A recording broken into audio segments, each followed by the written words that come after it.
భీమిలిలో జరిగిన సభలో సిద్ధమంటున్నారు. దేనికి సిద్ధం? జైలుకు పోవటానికి సిద్ధమా? సభలో క్యాట్ వాక్ చేయడానికి సిలువ ఏర్పాటు చేశారు. ముఖ్యమంత్రి లేక పగటి వేషగాడా? 4.5 సంవత్సరాల్లో ఉత్తరాంధ్రకి ఏం చేశారో చెప్పారా? జగన్ అర్జునుడు కాదు, భస్మాసురుడు. రాష్ట్రాన్ని నాశనం చేసేశాడు. విశాఖలో భూములు దోచుకున్నందుకు ప్రజలు ఓట్లు వేయాలా అని అయ్యన్న పాత్రుడు అన్నారు. విశాఖపట్నంలో ఎంత కుంభకోణం జరిగిందో మనందరికీ తెలుసు. ఇప్పుడు అనకాపల్లి పక్క జిల్లా కూడా స్టార్ట్ చేశారు. భూములు, విపరీతమైన భూములు, ల్యాండ్ పూలింగ్ అని చెప్పి పేరు మీద కొన్ని వందల ఎకరాలు, సుమారు 1200 ఎకరాలు తీసుకున్నారండి. దేనికి తీసుకున్నారు? సెంటున్నర భూమి పేదవాడికి ఇవ్వాలనే ఉద్దేశంతో తీసుకున్నారు. పూలింగ్లో జీవో ఏంటంటే ఏ గ్రామంలో ల్యాండ్ పూలింగ్ చేస్తే ఆ గ్రామస్తులనే సెలెక్ట్ చేయాలి. జగన్ రెడ్డి గారు మాకు తెలివైనడు కదా, 420 నా కొడుకు కదా. 420 నా కొడుకులు బుద్ధులు ఎలా ఉంటాయి? 10 ఊరికి కలిపి మధ్యలో ఒక ల్యాండ్ తీసుకొని బినామీ పేర్లు, యాక్చువల్గా ఎవరు అప్లికేషన్ పెట్టుకుంటారో అర్హత ఉన్న వాళ్ళు సెలెక్ట్ చేసి గ్రామ సభల్లో వారికి పట్టాలు ఇవ్వడం ధర్మం. గతంలో ప్రభుత్వాల్లో, ఈ ప్రభుత్వంలో, రాజశేఖర ప్రభుత్వంలో, ఏ ప్రభుత్వంలో ఆ ప్రాసెస్ ఉండేది. ఇప్పుడు అదేం లేదు. అప్లికేషన్కి పేర్లకి సంబంధం ఉండదు. ఇష్టం వచ్చినట్టు ఈ వేళ చేసుకొని ముందు ఏంటంటే ఇల్లు మాట దేవుడెరుగు మొత్తం గ్రావెల్తో వేస్తున్నారు. లారీలు రాత్రుల మీద వెళ్ళిపోతూ ఉంటే మైనింగ్ డిపార్ట్మెంట్ కానీ, రెవెన్యూ డిపార్ట్మెంట్ కానీ, యాక్చువల్ కలెక్టర్ గారు పక్కన ఉన్న కలెక్టర్ గారు కూడా పట్టించుకోకపోతే ఎట్లాగంటే నాకు అర్థం కాదు. ఈవేళ దీని మీద రిపోర్టు స్వయంగా కలెక్టర్ గారి దగ్గరికి వెళ్ళి ఇచ్చారు రిపోర్టు. ఎప్పుడు ఇచ్చారు కలెక్టర్ గారికి? ఇక్కడ ఉంది, మన 23వ తారీఖున 20 ఇచ్చారు, తీసుకెళ్ళి రసీదు ఇచ్చారు. కలెక్టర్ గారి స్పందన లేదు. అట్లీస్ట్ ఎంక్వైరీ కూడా పోస్ట్ చేయలేదండి కలెక్టర్ గారు. మీరు కలెక్టర్గా మీరు ఎందుకండి అక్కడ? ఎందుకు మీరు కలెక్టర్గా? రసీదు ఇచ్చారు కదా, రసీదు మీద ఎంక్వైరీ ఉండాలి కదా. నథింగ్. ఆఖరికి వదలకుండా మళ్ళీ స్వయంగా దర్బార్, రాజదర్బార్, ముఖ్యమంత్రి గారు రాజదర్బార్ మరి అక్కడ తాడేపల్లిలో, అక్కడ దర్బారు, సామాన్యులు ఎవరు వెళ్ళడానికి లేదు. మళ్ళీ ఎమ్మెల్యేలకి ఇంట్రెస్ట్ లేదు, సామాన్యులకి ఏముంటుంది ఇంట్రెస్ట్. అయినా వెళ్ళాడు ఇతను. వెళ్ళి ముఖ్యమంత్రి గారికి పిటిషన్ ఇచ్చారు. సరే అలా జరుగుతుంది సార్, మీ మంత్రి గారు అలా చేస్తున్నారండి, దీని మీద ఎంక్వైరీ చేయండి సార్, ల్యాండ్ పూలింగ్ అని చెప్పి కొన్ని వందల ఎకరాలు దోచేస్తున్నారు, ఇది చాలా ఘోరం అని చెప్పిస్తే ముఖ్యమంత్రి గారి దగ్గర నుంచి కూడా ఎంక్వైరీ లేదు, కనీసం రిప్లై లేదు. మీరు ఎవరు చెప్పుకుంటాడండి? ఫోన్ చెయ్యండి అని నెంబర్ ఇస్తాడు, ఆ ఫోన్ ఎత్తాడు. స్వయంగా వెళ్ళి కాగితం ఇస్తే కాగితానికి రిప్లై ఉండదు.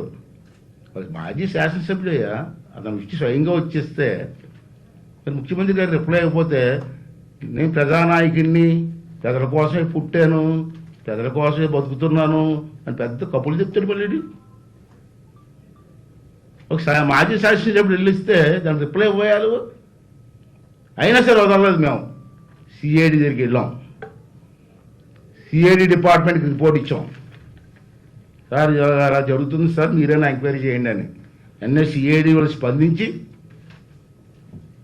డిపార్ట్మెంట్లో కలెక్టర్ గారికి పంపించి రెవెన్యూ డిపార్ట్మెంట్ ఇమీడియట్గా ఎంక్వైరీ చేసి రిపోర్ట్ పంపించుకొని సిఐడి వాళ్ళు రిప్లై ఇచ్చారు. నేను అడుగుతున్నాను సిఐడి వాళ్ళని, చాలా సంతోషం అండి. ఈ 4.5 సంవత్సరాల సిఐడి డిపార్ట్మెంట్ కేవలం జగన్మోహన్ రెడ్డి పాదాలకే సేవ చేసుకుంటూ వచ్చారు. మీరు బాధపడ్డాం, సిఐడి డిపార్ట్మెంట్ ఏంటి ఎలాగైపోయింది ఏంట్రా అనుకున్నాను నేను. అని ఆఖరి నిమిషంలో కొంచెం బుర్ర ఉపయోగించారు, మంచి ఆఫీసర్ వచ్చినట్టుంది, ఎంక్వైరీ చేశారు. సరే రిజల్ట్ ఎలాగుంటుందో చూద్దాం, కనీసం ఎంక్వైరీ చేశారు సిఐడి వాళ్ళు. కలెక్టర్ గారు ఎందుకు అయిపోయారండి? కలెక్టర్ గారు బాధ్యత అది. ఏమైనా కలెక్టర్ వాళ్ళు అయితే జగన్మోహన్ రెడ్డి సొత్తు పాదాలకు సేవ చేసుకొని పుట్టావా? డ్యూటీ ఏంటి? కనీసం రిప్లై ఇవ్వాల్సిన అవసరం లేదా? ఎస్ ఆర్ నో, మేము ఇచ్చినట్టు కంప్లైంట్ కరెక్టా కాదు చెప్పు, కరెక్ట్ అయితే యాక్షన్ తీసుకో. అంటే సిఐడి డిపార్ట్మెంట్ వాళ్ళని నేను రిక్వెస్ట్ చేస్తున్నాను, మీరు ఎలాగా కేసు టేకప్ చేశారు కాబట్టి దీని మీద పూర్తిగా ఎంక్వైరీ చేయండి.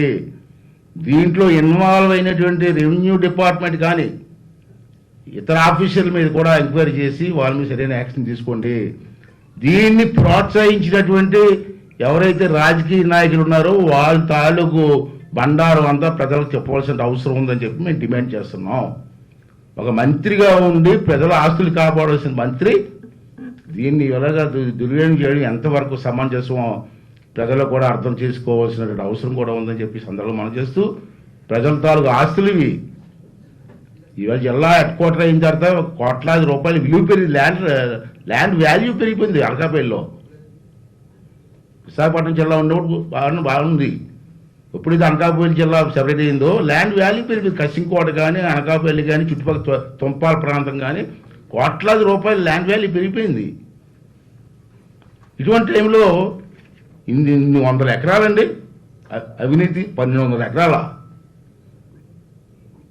ఎంత కాస్ట్ అవుతుంది 1200 ఎకరాలు అంటే ఇప్పుడున్న రేట్ ప్రకారంగా? ఇదేంటి దోపిడీ? నీతివంతమైన పరిపాలన అంటాడు. భారతదేశంలో ఏ రాష్ట్రంలో కూడా ఇంత నీతివంతం పరిపాలన మాట్లాడుతున్నాడు. ఇదేంటి నీతివంతం పరిపాలన? దోపిడీ విధానం కదా జగన్మోహన్ రెడ్డి. దీనికి ఏం ఆన్సర్ ఇస్తారు? ఆ ప్రజా దర్బారుకే రంకనాగడానికి ఎందుకు దర్బారు? అక్కడ ప్రజలందరూ కూడా శ్రీకాకుళం నుంచి కర్నూలు జిల్లాల నుంచి ప్రజా దర్బార్లో న్యాయం జరుగుతుంది నీ దగ్గరికి వస్తూ ఉంటే కనీసం రిప్లై కూడా ఇవ్వా? ఎందుకు మా సంకటాలు మా ముఖ్యమంత్రులు? దేనికి ముఖ్యమంత్రులు అని చెప్పి వాళ్ళు చెప్తారు. సిఐడి డిపార్ట్మెంట్ ఇమీడియట్గా ఈ ప్రజల తాలూకు పేదవాళ్ళ తాలూకు భూములు వాళ్ళకి న్యాయం జరిగే విధంగా మీరు యాక్షన్ తీసుకోవాలని, దాని మీద ఈ ప్రజలకు దోపిడీ జరుగుతున్న నాయకుల మీద అధికారుల మీద కూడా యాక్షన్ తీసుకోవాలని చెప్పి మీ ప్రెస్ ద్వారా మేము డిమాండ్ చేయడం కోసం ముందుకు రావడం జరిగిందండి. లేదు అంటారా? ఎలాగ న్యాయస్థానాలు ఉన్నాయి, వెళ్తాం. అధికారికి వచ్చిన ఇక్కడ అవసరమైతే హైకోర్టుకి వెళ్తాం, సుప్రీంకోర్టుకి వెళ్తాం. ఇది వదిలిపెట్టి ప్రసక్తే లేదు. దీంట్లో ఇన్వాల్వ్ అయినటువంటి కలెక్టర్ గారి అందరిని కూడా వదిలిపెట్టే ప్రసక్తి కూడా లేదని చెప్పి మీ ద్వారా వారికి కూడా మనం చేస్తే ఇమీడియట్గా ఇది న్యాయం చేయాలని చెప్పి మేము డిమాండ్ చేస్తున్నామండి. రెండోది పిసినిగాడ గ్రామం, ఒక గ్రామం ఉందా, అది కసింకోట మెయిన్ రోడ్ ఏదని నేషనల్ హైవే పక్కనే. అక్కడ 80 ఎకరాలు రికార్డులు దోచేసుకున్నారని సాక్షాత్తు వైసీపీ పార్టీ వాళ్ళే, నేను కాదు, నిన్న ఇచ్చారు వాళ్ళు. నిన్న అనకాపల్లి కలెక్టర్స్ కలిసి వాళ్ళు వచ్చారు. నమస్కారం సార్ అండి, నమస్కారం అనుకుంటారు పార్టీలు ఎవరైనా. ఏమో ఎలాగొచ్చారంటే మా నాయకులు మొత్తం బీఫార్ పట్టాలని తెప్పేస్తున్నారండి, మేము కూడా రిపోర్ట్ ఇవ్వడానికి వచ్చామని. ఎవరి మీద ఇచ్చిన రిపోర్టు? మంత్రి గారి మీద. వైసీపీ నాయకులు అంటే మీ నాయకులు, మీ పార్టీ నాయకులు కూడా దోసుకుంటున్నామని పబ్లిక్గా మాట్లాడే పరిస్థితి కలెక్టర్ ఆఫీస్కి వచ్చి రిపోర్ట్ ఇస్తున్నారంటే సిగ్గుపడాలి కదండి మనం. ఎందుకని మంత్రి చేయడం? ఒకసారి ఆలోచించేయాలి కదా. ఇంత ఘోరం జరుగుతున్నాయండి. ఇవన్నీ కూడా ప్రజలు కూడా గమనించవలసిన అవసరం ఉంది. ఈ పేదవాడి భూములు రక్షించుకోవాల్సిన అవసరం ఉంది. పార్టీలతో సంబంధం లేకుండా అందరం కూడా పోరాటం చేయవలసిన అవసరం ఉందని చెప్పి మీ ద్వారా అన్ని పార్టీల వాళ్ళని కూడా నేను ఈ సందర్భంగా రిక్వెస్ట్ చేస్తున్నానండి. రెండోది ఏంటంటే, ఇవాళ చూశారు మీరు ఇక్కడ జగన్మోహన్ రెడ్డి గారు మన ఉత్తరాంధ్ర మీటింగ్ పెట్టారు కదండి, పబ్లిక్ మీటింగ్ భీమునిపట్నం దగ్గర. నేను చూశాను మొన్న. ఆ రోజు నేను పిఠాపురంలో ఎక్కడ ఉన్నాను, ఏదో సిద్ధం దోచుకోవడం కాదు, నేను జైలుకి వెళ్ళిపోవడానికి సిద్ధంగా ఉన్నాను రా అని మెసేజ్ ఇచ్చాడు అంతే. సిద్ధం దేనికి సిద్ధం? జైలుకి వెళ్ళిపోవడానికి సిద్ధంగా ఉన్నాను మహాప్రభు అని చెప్పడం. ఎంత ఘోరం అండి. ఇతను క్యాట్ వాక్ చేయడానికట సిలువ చూశారు కదా, క్యాట్ వాక్ సిలువ బొమ్మ వేస్తాడండి. ఏంటి నాకు అర్థం కాదు, ఏమనుకుంటున్నాడండి? దాని మీద క్యాట్ వాక్ మళ్ళీ ఇలా అనుకుంటాను. ఏంటి నాకు అర్థం కాదు. ముఖ్యమంత్రా పగడ వేస్తాడా? నేను అప్పుడే అడుగుతున్నాను ఈవేళ. ఉత్తరాంధ్రలో నువ్వు మీటింగ్ పెట్టావు, సంతోషం. రాజకీయ నాయకులు ఎవరైనా పెడతాం, నువ్వు పెట్టావు, సంతోషం. ఈ 4.5 సంవత్సరాలు ఉత్తరాంధ్రలో ఏం పొడిచావు, ఏ అభివృద్ధి చేసావు చెప్పావా? కనీసం ఏం దోచుకున్నావో చెప్పావా ఉత్తరాంధ్రలో? మరి ఎందుకు పెట్టినాడు మీటింగ్? ఎందుకే మీటింగ్? చెప్పాలి కదా నువ్వు. 3 నెలల ఎలక్షన్లు వస్తున్నాయి, ఉత్తరాంధ్రకి ఇచ్చేసాను, అది చేశాను, ఇచ్చేసాను చెప్పాలి కదా. ఏం చెప్పావు అక్కడైనా? మీటింగ్ మొత్తం అబ్జర్వ్ చేశాను నేను. ఏం చెప్పావు నువ్వు? అర్జునుడట, అర్జునుడు. నేను అభిమన్యుని కాదు, అర్జునుడు అంటాడు. ఆజానుబాహుడు, పుట్టినా కొడుకు. అర్జునుడట, భస్మాసురుడు హస్తం ఈ రాష్ట్రాన్ని భస్మం చేసి పారేశాడు. అర్జునుడట, అర్జునుడు. ఏంటి మాట్లాడండి, ఏం మాట్లాడతాడండి? ఉత్తరాంధ్ర నాయకులు కావాలి కానీ ఇంపార్టెన్స్ ఇచ్చావా స్టేజ్ మీద? అంత సోది సోది సోది చెప్పుకోవటం నేను గంటలు. ఏం చెప్పలేవు? ఉత్తరాంధ్రకి చేశాను, గతంలో ఎవరో చేయలేని పని నేను చేశానని చెప్పగలిగా నువ్వు? ఎందుకు నీకు ఓట్లు వేయాలా ఉత్తరాంధ్ర జనం? ఎందుకు వెయ్యని అడుగుతున్నాను నేను. విశాఖపట్నం భూమి దోచుకున్నందుకు నీకు ఓట్లు వేయాలా? బీచ్ రోడ్లోంచి ఇక్కడ స్టార్ట్ అయ్యి భీమినిపట్నం వెళ్ళే వరకు ఏమన్నా గవర్నమెంట్ సైడ్ ఇచ్చారండి వీళ్ళు? తీస్తాం, 3 నెలలు పోతుంది, మొత్తం అన్నీ తీస్తాం, వదిలిపెట్టే ప్రసక్తే లేదు. పడగొట్టడం నీకే కాదు, మాకు తెలుసు. మాకు సబ్జితా సంస్కారంతో పరిపాలన చేసాం. నేను 40 సంవత్సరాలు గవర్నమెంట్లో పనిచేశాను. నేను ఎప్పుడు పడగొట్టడం ఇది లేదు. ఇప్పుడు మాకు నేర్పావు, చూపిస్తాం 3 నెలల తర్వాత. పోతానంటే సంతోషంగా వెళ్ళిపోతాడు. ఇంటర్వ్యూ మొన్న ఎవరో ఇంటర్వ్యూ ఇచ్చాడండి, గొప్పగా ఇచ్చాడు ఇంటర్వ్యూ. అది అంటాను నేను, తెలుగు రాదు, ఇంగ్లీష్ రాదు, హిందీ రాదు, నచ్చినా కొడుకు. రాజమహేంద్రవరం అని స్పష్టంగా చెప్పనట్టు చూస్తాను. నచ్చినా కొడుకు, ఈ నచ్చినా కొడుకు ఏమో మనకు ముఖ్యమంత్రి. తెలుగు వాళ్ళు సిగ్గుపడద్దండి. ఏం మాట్లాడతాయి? మళ్ళీ ఇంగ్లీష్ మీడియం గురించి మాట్లాడతాడు. ఏంటి ఇంగ్లీష్? ఎంత బాధకరం అండి. ఏం మాట్లాడతాడండి? సంతోషంగా వెళ్ళిపోతాడట. ఎక్కడ పోతావు? దోచుకుని డబ్బు పోతా, ఎక్కడ పోతాయి? 3 నెలల తర్వాత వస్తాం మేము. లండన్లో దాగున్నా, అమెరికాలో దాగున్నా, జైల్లో ఉన్న తీసుకొచ్చి డబ్బు అంతా కూడా కక్కిస్తాను. వచ్చినే లేదు. ఎంత ఆస్తి పో. ఏమి ఉద్ధరించావో నీకు ఓట్లేసావు జనం. నా బీసీలు, నా ఎస్సీలు, నా ఎస్టీలు అంటాడు. ఎంతమంది బీసీని చంపిస్తావు 3-4 సంవత్సరాలు? నాది లిస్ట్ ఉంది, కావాలని చూపిస్తాను. బీసీలకి ఎంత అన్యాయం చేసావు? ఎన్టీ రామారావు టైంలో 34% రిజర్వేషన్ లోకల్ బాడీస్లు ఇస్తే 10% తగ్గించావు. ఆ తగ్గించడం వల్ల ఎంత నష్టం జరిగింది బీసీలకి? 16,400 పోస్టులు పోయాయి, రాజకీయ పోస్టులు. అది అన్యాయం కదా? ఇప్పుడు నా బీసీలు అంటావు. అన్న సిగ్గుండాలి కదా. అదే ఎస్సీలు అంటావు, నా ఎస్సీలు. ఎంతమంది ఎస్సీలు చంపేశావు? ఆఖరికి నీ MLC, east Godavari MLC car driver ఎస్సీని చంపేసి డోర్ డెలివరీ ఇస్తే అదే ఎస్సీని పక్కన పెట్టుకొని అంబేద్కర్ విగ్రహం చేసేది మొన్న విజయవాడలో. ఒక ఎస్సీని చంపేసిన వ్యక్తిని పక్కన పెట్టుకొని ఎమ్మెల్సీని పెట్టుకొని అంబేద్కర్ విగ్రహం ఓపెన్ చేస్తావా నువ్వు? ఆ మాత్రం కొరకు ఎందుకు జ్ఞానం లేదా నీకు? నాకు ఫోటో ఒకటి నవ్వుతూ మళ్ళీ నీకు ఎస్సీలు చేసింది ఏంటి? ఎస్టీలు ఎంత అన్యాయం చేసావు? చంద్రబాబు నాయుడు టైంలో ఇచ్చిన జీవులన్నీ రద్దు చేసావు, ఎస్టీలకు అన్యాయం చేసావు. ఈవేళ చింతపల్లి దగ్గర ఒకటి, అరకు దగ్గర ఒకటి ఎలక్ట్రికల్ ఫ్యాక్టరీ తయారు చేశాడు. పవర్ ప్రాజెక్టులు ఎవరికి ఇచ్చావు ప్రాజెక్టులు? నెల్లూరు రెడ్లకి. అదానికి ఒకటి, నెల్లూరు రెడ్డికి ఒకటి. సత్సాయి హైడ్రో పవర్ ప్రాజెక్టులు ఇచ్చావు, శాంక్షన్ చేసావు. ఇప్పుడు అది కానీ ప్రాజెక్టులు కడితే ఇక్కడ తోడవరం దగ్గరేమో రైవాడికి నీరు రాదు.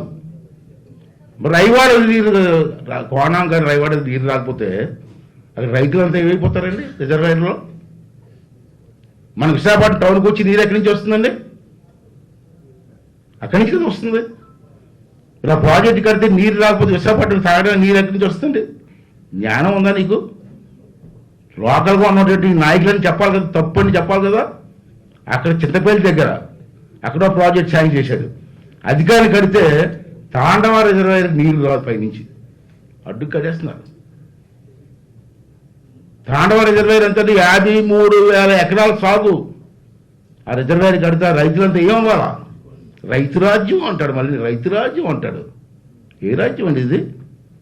ఏం చేసావు నువ్వు? మొత్తం దోపిడీ చేసావు, దౌర్జన్యం చేసావు. విశాఖపట్నం దోసుకోలేదు నువ్వు. కొత్త విషయం చెప్తాను. మొన్న సంక్రాంతి రోజు, సంక్రాంతి ముందు నెలలో విశాఖపట్నం నుంచి కోడిపుంజులు కూడా దొబ్బుకెళ్ళిపోయాడు. తెలుసా మీకు అది? కేకే రాజు ఆధ్వర్యంలో విశాఖపట్నంలో కోడిపుంజులు, చాలా పవర్ఫుల్ పుంజులట. కోడిపుంజులు, కోడిపెట్టలు వ్యాన్లు వేసుకొని పట్టుకోరండి. మరి మా ఆస్తులు కాకుండా పుంజులు కూడా పడిపోతారు వీళ్ళు. ఏం ప్రభుత్వం అండి ఇది? ఎప్పుడో ఎటువంటి ముఖ్యమంత్రి చూస్తారా సార్ మీరు ఎవరన్నా? ఏంటి ముఖ్యమంత్రి?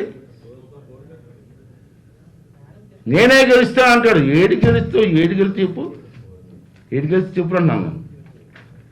ఏం చేసావని చెప్తూ గెలుస్తావు? 99% హామీలు నెరవేర్చాను నేను అక్కడ. 99%?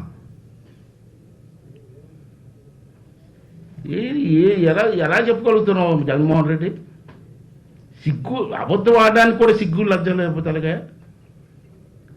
మెజార్టీ ఎంపీలు ఇవ్వండి, ప్రత్యేక హోదా తీసుకొస్తాను మాట ఇచ్చా కదా, చేసావా? ఈ 99 అంటే 100 ఇదా? ఇది ఒకటే మిగిలిపోయిందా? 99 అయిపోయినా కదా, ఇది ఇచ్చావా? ఆ మాట ఇచ్చా కదా. ఓలి ఎంత బ్రదర్, వచ్చి వారం సీఎం అయిపోతున్నాను, సంతకం పెడతా అన్నాడు ఆ రోజుని. అది వీడియో ఉంది. సిపిఎస్. రెండోది రైల్వే జోన్ అన్నాడు. అది హామీ కదా, చేసేవాళ్ళు లేదు కదా. మరి 99 అంటే ఎలాగంటున్నారు? మూడోది అధికారంలో కొత్త అమరావతి రాజధాని అన్నావు కదా. అమరావతి రాజధాని లేదు, 3 రాజధాని లేదు, ఏ రాజధాని లేదు. ఇది హామీ కదా. ఇదేన్నో హామీ? 99 అని ఎలాగన్నావు? ఆ ఫిగర్ ఎందుకు వచ్చింది నీ నోటంట? ఇది అబద్ధం కదా, పచ్చి అబద్ధం. అన్ని వేల మందిలో అబద్ధం ఆడుతున్నావంటే సిగ్గు లజ్జ ఉండదు కదా ముఖ్యమంత్రి స్థాయిలో ఉన్న వ్యక్తి. తర్వాత ఇందా చెప్పాను ప్రత్యేక హోదా, సిపిఎస్ కూడా చెప్పాం. సిపిఎస్ రెండోది నిరుద్యోగులకి ప్రతి జనవరిలో కూడా జాబ్ క్యాలెండర్ ఇస్తాను మాట ఇచ్చే కదా, ఇచ్చావా? అది హామీ కదా. మరి అదెన్నో హామీ? 99 అయిపోయినా కదా, మరి ఇదెన్నో హామీ? అధికారులకు వచ్చిన వెంటనే 2,30,000 ఉద్యోగులు భర్తీ చేస్తాడు. రికార్డు ఉంది నా దగ్గర. అదన్నమాట. ఎంతమందికి ఇచ్చావు? మొన్న నేను ప్రెస్ మీట్ విజయవాడలో ప్రెస్ మీట్ పెడితే ఆ సజ్జల రామకృష్ణారావు నాకు దొంగ నాకు అడిగి మాట్లాడతాడండి పెద్ద పోటుగాళ్ళగా.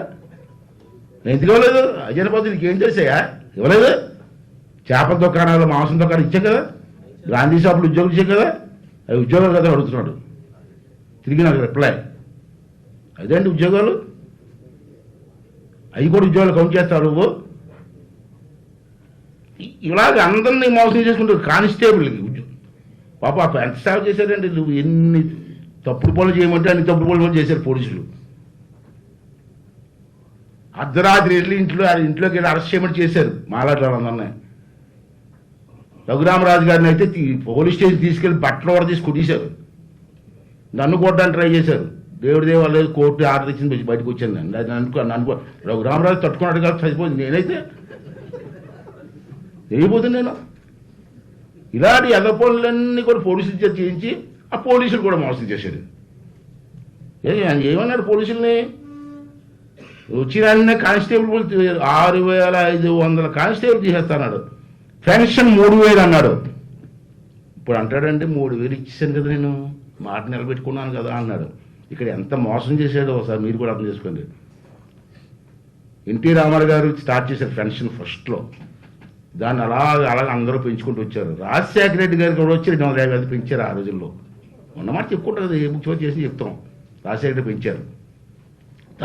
చంద్రబాబు 2,000 చేశారు. మొన్న ఎలక్షన్లో మేము 3,000 ఉన్నాం, నువ్వు 3,000 ఉన్నావు. ఈ జనం మా మాట నమ్మలేదు, నీ మాట నమ్మి ఓటేశారు. ఇక్కడ ఎంత మోసం జరిగిందో సోదరుల ప్రెస్ వారు కూడా ఆలోచించండి. మీకు తెలిసి ఉంటే తెలియదని కాదు, పెద్ద మోసం. ముసలి వాళ్ళని పెన్షన్దారులు ఎంత మోసం చేశారంటే 3,000 రూపాయలు స్టార్టింగ్ నుంచి ఇవ్వలే. ఫస్ట్ ఇయర్ 250 పెంచాడు. 2,000 అప్పుడు ఇస్తున్నాం మనం. 2,250 ఫస్ట్ ఇయర్ ఇచ్చాడు. 2వ సంవత్సరం పైసా కూడా ఇవ్వలే. 3వ సంవత్సరం మళ్ళీ 250 పెంచాడు, అంటే 2,500. మళ్ళీ 4వ సంవత్సరం మళ్ళీ 250 పెంచాడు, 2,750. మొన్న సంక్రాంతికి ఏమో లాస్ట్లో 250 పెంచాడు, 3,000 చేశాడు. అంటే ఫస్ట్ నుంచి 250 పెంచుకోవడం రావడం వల్ల ఒక్కొక్క పెన్షన్దారికి ఎంత నష్టం లేదు సార్? 25,600 రూపాయలు ఒక్కొక్కరి నష్టం. నేను చెప్పే పబ్లిక్ మీకు చెప్తాను, మీకు అందరి దగ్గర ఫోన్లు ఉన్నాయి, కొట్టి చూడండి. అంటే ప్రతి పెన్షన్దారికి కూడా ఎంత లాస్? 25,600 రూపాయలు. మోసం కాదు ఇది? ఆడవాళ్ళు కానీ, భర్త లేని వాళ్ళు కానీ, ముసలి వాళ్ళు కానీ మోసం చేయలేదు జగన్ రెడ్డి. ఇది మోసం కదా? ఇది కూడా హామీనా? ఆఖరి 2 నెలల డబ్బు ఇచ్చి మీరు ఇచ్చేసారు 3,000 అంటాడు. ఇది మోసం కాదని చెప్పి అడుగుతున్నాను ఇవాళ. మద్యపాన నిషేధం, అక్కలారా చెల్లెళ్ళారా వచ్చిరంటే మద్యపాన నిషేధం అన్నాడు. చేసాడా? ఇది హామీ నెరవేర్చావా? చేయలేదే. పైగా అప్పు తెచ్చాడు. గాంధీ షాపుల నుంచి అప్పు తేవడం ఇప్పుడు చూడలేదండి నేను. 25 సంవత్సరాలకు అప్పు పెట్టండి, ఇది 3 నెలలు జైలుకి పోతాడు. 25 సంవత్సరాలకు అప్పు పెట్టండి. లేకపోతే రోజు ఆమె ఉంది.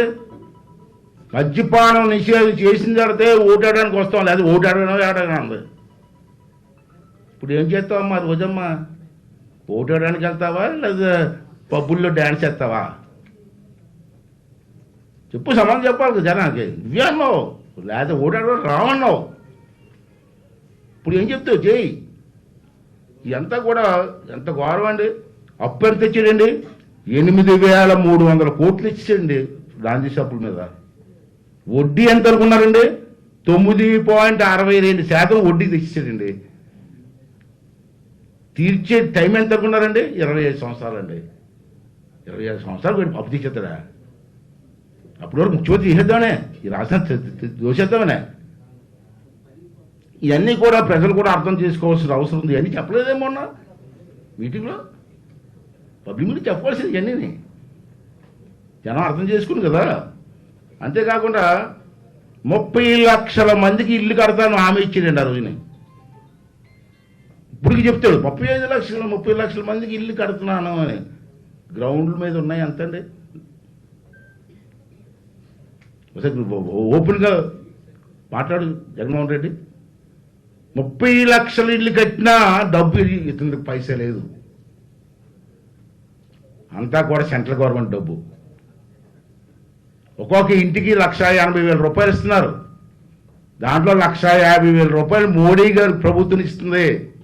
మిగతా 30,000 రూపాయలు మన ఉపాధి హామీ పథకం డబ్బులు, కూలీలకు డబ్బులు ఇస్తాం కదండి అవి.